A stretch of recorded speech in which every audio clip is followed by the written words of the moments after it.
hello hi friends आपण मैंने जानी आम गोटे क्लाउड किचन खोलीचु जार ना हो कुचिज किचन आउ आज आम कुचिज किचन 11th ऑर्डर डिलीवरी होची तो आम मैंने बहुत खुशी डेफिनेटली खुशी रही कहीं दी दिन हम खोलाई आमर किचन तो आपण भावुवे क्लाउड किचन कौन कुचिज किचन कौन यार गोटे टोटाल वीडियो मुझे बहुत शीघ्र अपलोड करी जो क्लाउड किचन कौन यार प्रोसेस कौन ओपन करते इन्वेस्ट करने को पड़े को सर्टिफिकेट दरकार पड़े तो यार टोटाल वीडियो मुझे बहुत शीघ्र अपलोड करा जाउची आज हूँ आम किचन 11th ऑर्डर डिलीवरी होची तो आम मैंने बहुत खुशी आपण मैंने भी ऑर्डर करें आम रेस्टोरेंट रू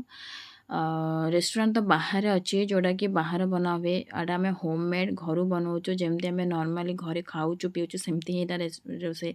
सेमती यहाँ होम रे ही बनाऊँ होममेड फूड सब एड़ा तो आपण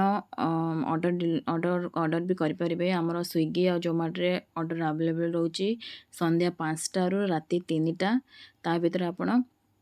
डिलीवरी करें आउ ता छड़ा आमर बहुत नॉर्मल प्राइस रही बेसी हाई प्राइस आम रखीनु डिस्काउंट भी रखीचु ता आपण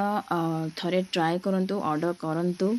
टेस्ट करंतु खाइबार टेस्ट करंतु केमती माने खाइबार टेस्ट केमती अच्छी फीडबैक भी दियंतु बेसी नहीं नॉर्मल आपण कम बजेट भी किन पारे आम कम बजेट भी किछटा रखीचु खाइबा माने मेनू रे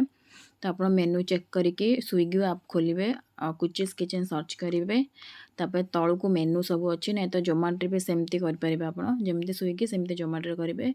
थरे मेनू देखिकी ऑर्डर करूँ आ टेस्ट भी करूँ होममेड फूड किसी भी देह खराब हेनी आम तो ग्यारंटी दे कहूँ तो थरे ट्राए करूँ ऑर्डर करके नियंतु टेस्ट करूँ केमती लगुच आम खाइबा तापरे